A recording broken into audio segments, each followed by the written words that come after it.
Hi! Good evening mga sis! Meron nga pala akong client tonight na nagpabook. Kasama ko nga pala si Justin guys kasi siya po ang magdadrive sa aking motor tonight. At siya po yung mag-guide sa akin kung saan po yung Orchard Residence State. So ayun na nga, siya na po yung pinagdadrive ko dahil medyo haggard po ang aking kamay tonight. At nakarating na po kami sa district. Pailalim po kami.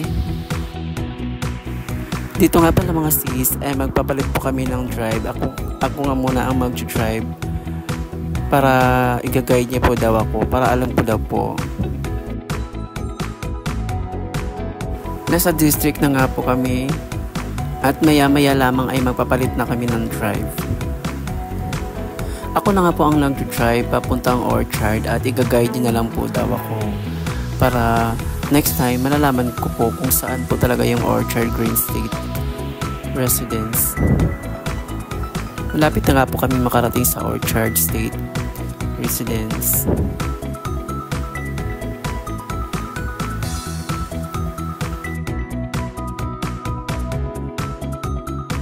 Nakarating na nga kami sa Orchard at papasok na po kami sa kanilang gate. At ito na po yung pinaka-gate nila.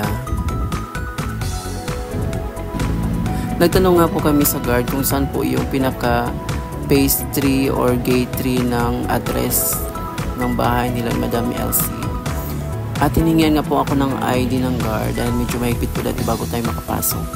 At ang sabi ng guard, dire-diretso daw po, pinaka gate 3 daw po ang bahay nila ni Madam Elsie, pinakadulo daw po.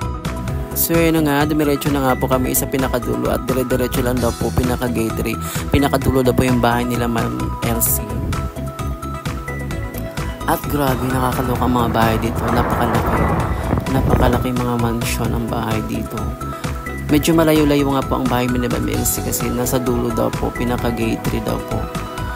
At nakarating na nga kami sa mansion ni Madam Elsie at nakabukas na si Ma'am Lisa. Nakakaloka.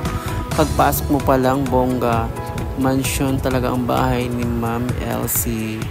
Look, nakita mo naman ang mga sasakyan. Nakakaloka.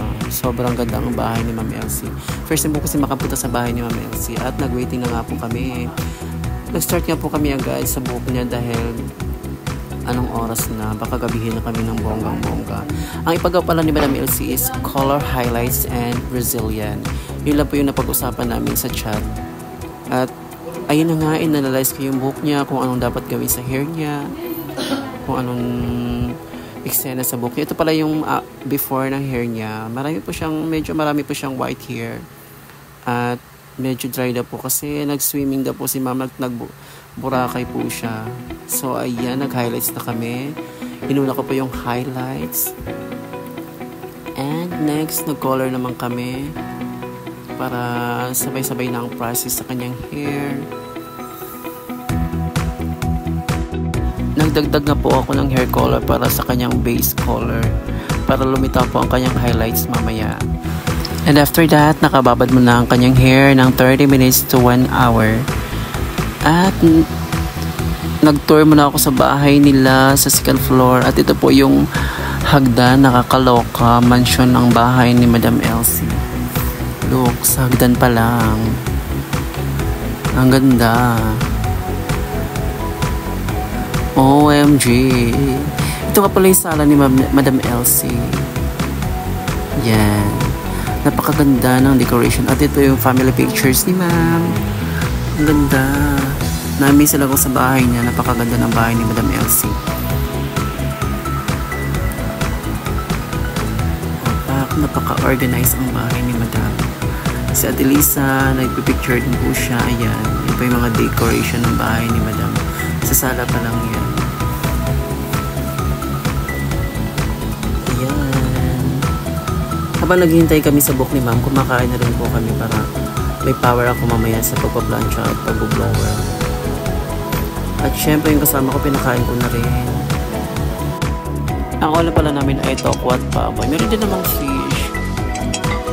Ayan. Kala ko ba nagda-diet ka sis? Ba't ang dami mong nila farm? Gutom yarn. Ang ganda pala ng ketchy ni Ma'am Elsie. Natapos na nga kaming kumain at nag-blower na nga po ako sa kanyang hair para after dry mag-a-iron na po ako.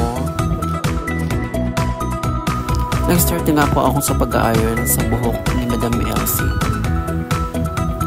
para umabsorb po yung gamot sa kanyang cuticle. Gusto pa naman ni Madam Elsie na mag-haircut kami ng soft layer para medyo matanggal daw po yung dry sa dulo. Lagi po nag-a-iron si Madam Elsie kaya kailangan niya pa ng Brazilian. So ayan, nag-haircut na nga po ako. Nilayer ko po yung harapan. Gusto niya po yung ililayered ang kanyang harapan. Kasi sabi niya medyo may maikli daw sa harap, nakalayer daw po sa harap, pero sa likod hindi masyado. So ayan, nag-haircut kami, nag-hairstyle na kami. At finally, here's the final look. Natapos din ang aming services sa kanyang hair. Thank you so much, Madam Elsie, for trusting my craft. Maraming salamat po, Madam Elsie. Sana magustuhan mo ang aking gawa at mauulit pa po ito. God bless you, ma'am. Pahabol pa ang video. Ayan, nag-video pa po kami para meron kaming remembrance. Ayan, thank you so much. God bless you, mga madam, mga gwapa.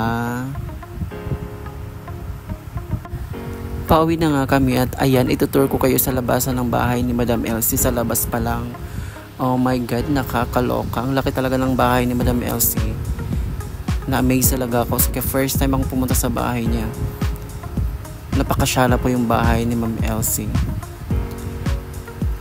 And that's it. Thank you for watching my vlog.